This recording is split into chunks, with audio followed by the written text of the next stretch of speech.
મણિનગર શ્રી સ્વામી નારાયણ ગાદી સંસ્થાન શ્રી સ્વામી નારાયણ સિદ્ધાંત સહજીવન મંડળ માધાપરના મંદિરમાં ભાઈઓના તથા બહેનોના શ્રી સ્વામી નારાયણ ગાદીના આદ્ય આચાર્ય પ્રવર સનાતન ધર્મ સમ્રાટ ધર્મ ધુરંધર 1008 જીવન પ્રાણ શ્રી મુક્ત જીવન સ્વામી બાપાની પ્રેમભરી પ્રાર્થનાનો સ્વીકાર કરી પોતાના વિવિધ સ્વરૂપો સાથે દિવ્ય સિંહાસનમાં બિરાજી દર્શન દાન આપતા અક્ષરધામના અધિપતિ સર્વોપરી સર્વાવતારી પૂર્ણ પુરુષોત્તમ શ્રી સ્વામી નારાયણ ભગવાન શ્રી ઘનશ્યામ મહારાજ અત્રે બિરાજમાન થયા. તેને ચાલુ સાલે વિક્રમ સંવત 2080 વૈશાખ સુદ સાતમ તારીખ 14 મે 2024ને મંગળવારના રોજ 75 વર્ષ પૂરા થાય છે. તે આનંદમાં સદરહુ મંડળના સૌ સભ્યોએ સાથે મળી શ્રી સ્વામી નારાયણ ગાદીના આચાર્ય જ્ઞાન મહોદધિ પરમ પૂજ્ય શ્રી જીતેન્દ્રિય પ્રિયદાસજી સ્વામીજી મહારાજના અધ્યક્ષપદે તારીખ 11 મે 2024 શનિવારથી તારીખ 14 મે 2024 મંગળવાર 4 દિવસ સુધી શ્રી ઘનશ્યામ મહારાજ અમૃત પ્રતિષ્ઠા મહોત્સવ ઉજવવાનું નિર્ધારિત કર્યું છે. આ મંગળ અવસરે સર્વોપરી સર્વાવતારી પૂર્ણ પુરુષોત્તમ શ્રી સ્વામી નારાયણ ભગવાન શ્રી ઘનશ્યામ મહારાજ જીવન પ્રાણ શ્રી અબજી બાપા શ્રી તથા શ્રી સ્વામી નારાયણ ગાદીના આદ્ય આચાર્ય પ્રવર સનાતન ધર્મ સમ્રાટ ધર્મ ધુરંધર 1008 જીવન પ્રાણ શ્રી મુક્ત જીવન સ્વામી બાપાને પ્રસન્ન કરવા શ્રી રહસ્યાર્થ પ્રતિપિકા ટીકાસહ વર્ચનાત્મક ગ્રંથની પારાયણ શ્રી સ્વામી નારાયણ ગાદી ગ્રંથની પારાયણ તેમજ શ્રી અબજી બાપાશ્રીની વાતો ભાગ 1ની સમૂહ પારાયણ ભક્તિ સંગીત રાસોત્સવ નગર યાત્રા પાટોત્સવ વિધિ અન્નકૂટ આરતીઓ આદિ બહુવિધ કાર્યક્રમો યોજાશે. આ આનંદદાયી પ્રસંગે કથા વાર્તા સંત સમાગમ આશીર્વાદ તથા દર્શન સેવા સમાગમનો અલભ્ય લાભ લેવા સત્સંગી બંધુઓ તથા ભાવિક ભક્તજનો સહુને સહકુટુંબ મિત્ર મંડળ સહ પધારવા હાર્દિક નિમંત્રણ અપાયું છે. કીર્તિ જાદવજી વરસાણી શ્રી સ્વામિનારાયણ સિદ્ધાંત સજીવન માધાપરના ટ્રસ્ટી, મણિનગર શ્રી સ્વામિનારાયણ ગાદી સંસ્થાનના ટ્રસ્ટી. માધાપર અમારું જે શ્રી સ્વામિનારાયણ સિદ્ધાંત સજીવન મંડળ છે એને મૂર્તિ અમારા ગુરુદેવ શ્રી મુક્તજીવન સ્વામી બાપાએ પધરાવ્યા તેને પૂરા 75 વર્ષ પૂરા થાય છે. તો એ અમૃત પ્રતિષ્ઠા મહોત્સવના ભાગરૂપે આપ સૌ મિત્રોને અમે આમંત્રણ આપેલ છે. 4 દિવસનું આ એક મેગા આયોજન છે જે તારીખ 11/5 થી 14/5 સુધીનું રહેશે. જેમાં 11 તારીખે સવારના 8 વાગે કાર્યક્રમો ચાલુ થશે, જેમાં પારાયણ વાંચન, ભગવાન શ્રી સ્વામિનારાયણની વાણી જેને કહીએ છીએ વચનામૃત, જીવન પણ અબજી બાપાશ્રીની વાતો અને શ્રી મુક્ત જીવન સ્વામી બાપા રચિત શ્રી સ્વામિનારાયણ ગાદી ગ્રંથ તેની પારાયણોનું વાંચન થશે. શ્રી જીતેન્દ્ર પ્રિયદાસજી સ્વામીજી મહારાજ જે અમારા આચાર્ય શ્રી છે, જેના વડપણ હેઠળ આ પ્રોગ્રામ થઈ રહ્યો છે, તેમના આશીર્વચનો હશે. બપોર પછી વિરામ હશે. 11 તારીખે રાત્રે એક ભવ્ય ભક્તિ સંગીતનું આયોજન કરેલું છે, જેમાં મુંબઈ અને ગુજરાતથી ચુનંદા કલાકારો આવશે અને first time violin section, brass section A બધું અમે સારી રીતે પીરસશું. તારીખ 12 સવારે પારાયણ વાંચન હશે, સ્વામીજી મહારાજના આશીર્વાદ હશે તથા દાન ડોનેશનો જે અમને કરવાના છે એ બધા ચેકનું વિતરણ હશે. જે મશીન આપવાનું છે રવજીભાઈ રામજીના સહયોગથી લાયન્સ હોસ્પિટલ અને ડાયાલિસિસનું તેનું પણ વિતરણ હશે. સાથે સાથે શ્રી કચ્છી લેવા પટેલ સમાજને જે વેલજીભાઈ જીણા ગોરસિયા તરફથી દાન આપવાનું છે તેનું આયોજન રાખેલું છે. અને શ્રી નારાયણભાઈ પિંડોડિયા, રામજીભાઈ પિંડોડિયા અને તેજેન્દ્રભાઈ પિંડોડિયા તરફથી શ્રી મુક્તજીવન સ્વામી બાપા મહિલા કોલેજને 35 લાખનું જે ડિજિટલ બોર્ડ્સ માટે દાન આપવાનું આવેલું છે તેનો પ્રોગ્રામ પણ 12 તારીખે રાખવામાં આવશે. સવારના 12 તારીખે રાત્રે ભક્તિ રાસનું આયોજન કરેલ છે, જેમાં કચ્છ ગુજરાતના ચુનંદા કલાકારો પોતાની કલા પીરસશે. તારીખ 13ના સવારે શોભાયાત્રાનું આયોજન કરેલ છે, જે માધાપર લોકલ બોર્ડ હોસ્પિટલથી ચાલુ થઈ અને MSV હાઈસ્કૂલમાં વિરામ પામશે. તેમાં પણ મુખ્ય આકર્ષણ શ્રી મુક્તજીવન સ્વામી બાપા પાઇપ બેન્ડ અને જબલપુરનું શ્યામ બ્રાસ બેન્ડ રહેશે. તારીખ 13ના રાત્રે શ્રી ભીખુદાનભાઈ ગઢવીનો ડાયરો અને એક પેટ્રિયોટિક નૃત્ય નાટિકા રાત્રે રજૂ કરવામાં આવશે. તારીખ 14 સવારે તે દિવસે પાટોત્સવ છે અને છેલ્લો દિવસ છે.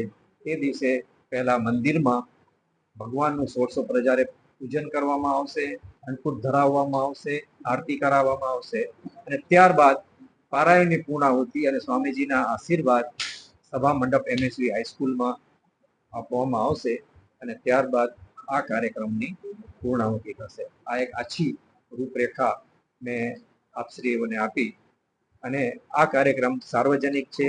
બધા હરિભક્તો સિવાય પણ બધા લોકો આનો કથા, વાર્તા, કીર્તન, ભજન, રાસ બધાનો લાભ લઈ શકશે. ઓન એન એવરેજ અમારા અંદાજ મુજબ રોજથી 7-8 હજાર, જ્યારે એક દિવસ જેમ અર્જુનભાઈએ કહ્યું એક દિવસ કોઈ આવે, એક દિવસ કોઈ ગામના આવે, એ ઓન એન એવરેજ 7 થી 8 હજાર હરિભક્તોનો અમારો અંદાજ ખરો.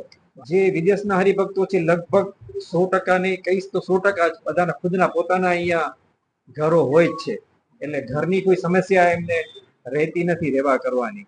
અને જે અમે સભા મંડપ ડબલ એક લેયરનો બનાવેલ છે એટલે અને કુલર્સ રાખેલા છે એટલે ગરમીની સિઝનમાં પણ કોઈને ગરમી ના થાય એ બધી અમે ખ્યાલ રાખેલો છે.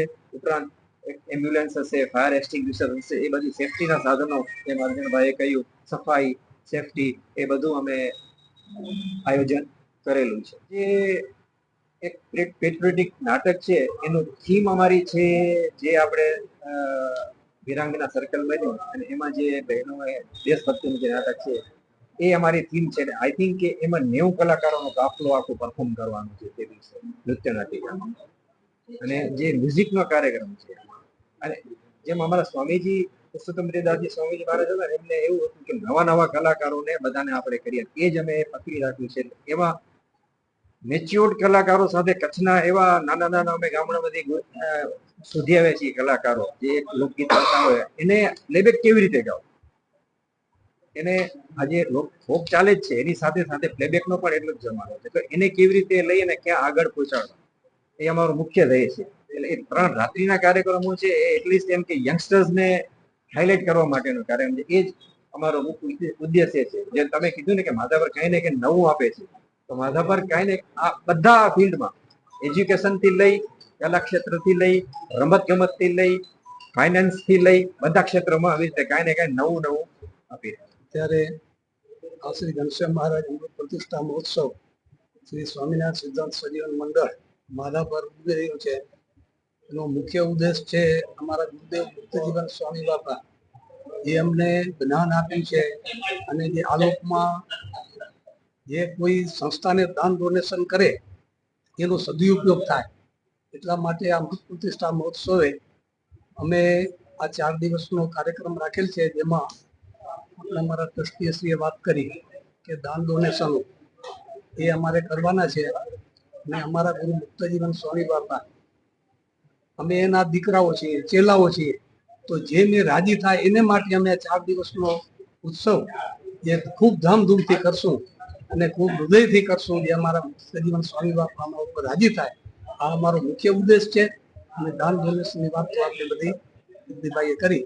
અમારી તૈયારી આ ઉત્સવ ઉજવવા માટે તારીખ 18/11/2023 થી જે અમે બધા કાર્યક્રમો કર્યા છે એની નિમિત્તે ધુન્ય કરી, કોઈ પારાયણો કરી, કોઈ 1-2 એવા તળાવો પણ અમે બે કર્યા છે જે પશુઓ માટે જે રિનોવેશન કર્યા છે.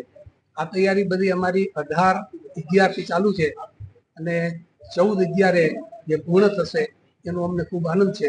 વિરાંગના બાબતે જ્યારે 71માં યુદ્ધ થયું ત્યારે માધાપર ગામના એવા વરિષ્ઠ આગેવાનો જે હતા, VK પટેલ કહેવાય, અમારા ટ્રસ્ટી યાદવજીભાઈ વરસાણી, એને બહુ જહેમત ઉઠાવી અને જે પાકિસ્તાને આપણું રનવે તોડી નાખ્યું ભુજમાં, તો તે વખતે જે આ માધાપર ગામે જે ખૂબ સાથ અને સહકાર આપ્યો અને જે હેલ્પ કરી સરકારને પણ, જે કામ થઈ ન શકે એવું કામ રાત દિવસ કરીને રનવે બનાવી આપ્યો, તો એને માટે પણ અમને આ ગૌરવ છે કે અમારું માધાપર ગામ આ રીતે હંમેશા બધી વાતે આગળ છે.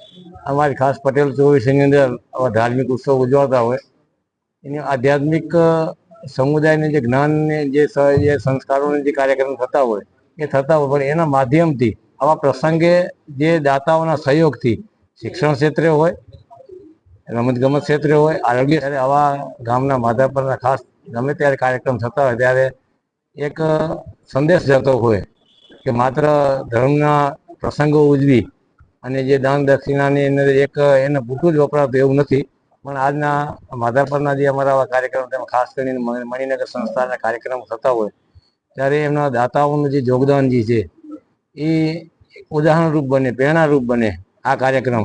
એનો ઉદ્દેશ છે અને આપના માધ્યમથી પણ ખાસ એનો ઉદ્દેશ હતો કે આ કાર્યક્રમની સાથે માત્ર એક ધાર્મિક ઉત્સવ કે આ અમૃત મહોત્સવ ઉજવવાનું નથી, આની અંદર જે દાતાઓને જે પ્રેરણા, તમારા દાતા તમારો સમય મળે તે દાતાઓ અમારે ત્યાં આવતે સમયે તમે કે ઇન્ટરવ્યુ લેજો, એનું મોટું યોગદાન છે આરોગ્ય ક્ષેત્રે. આ ભુજ અમારા કચ્છીલા પટેલ સમાજ હોય અને લાયન્સ તરફથી ચાલતી આરોગ્યની સેવા હોય અને અનેક એવી જે અત્યારે ગૌ સેવાઓ અને જે દાન દક્ષિણા ચાલતી એની અંદર મોટું યોગદાન લગભગ પટેલ ચોરસીના સમાજને એમાં ખાસ આ સંપ્રદાય સાથે જોડાયેલા હરિભક્તોનું વિદેશની અંદરથી એનું મોટું યોગદાન હોય, એનો ઉદ્દેશ મુખ્ય આ રહેતો નથી. 4 દિવસના ભવ્ય આયોજન માટે અમારા વર્તમાન આચાર્ય શ્રી જીતેન્દ્ર દાસજી સ્વામીજી મહારાજની પ્રેરણાથી આ ભવ્ય મહોત્સવનું આયોજન કરવામાં આવ્યું છે અને તેમાં છેલ્લા લગભગ 15 દિવસથી આ બધી તડામાર તૈયારીઓ થઈ રહી છે. એમાં સમસ્ત માધાપર મંડળના ભાઈઓ બહેનોનો ખૂબ જ સાથ અને સહકાર મળ્યો. માધાપર મંડળના સમસ્ત ભાઈઓ બહેનો જેને જ્યારે પણ ફોન કરીને બોલાવીએ કે ભાઈ અત્યારે કરવાનું છે, પોતાના કામ ધંધા ટોટલી મૂકી અને ગમે ત્યારે રાત દિવસ જોયા વગર બધા ખૂબ જહેમત ઉઠાવીને મહેનત કરી રહ્યા છે. માધાપર મંડળના માધાપર ગામની જનતાને પણ જાહેર આમંત્રણ છે લાભ લેવા માટે. એવું નથી કે આપણે ખાલી માધાપર મંડળના કે અમારા જે હરિભક્તો છે એના માટે જ છે, એવું નથી. જાહેર જનતાને પણ જાહેર આમંત્રણ છે 4 દિવસ લાભ લેવાનો અને ભુજની જનતા બધા આવી શકે છે.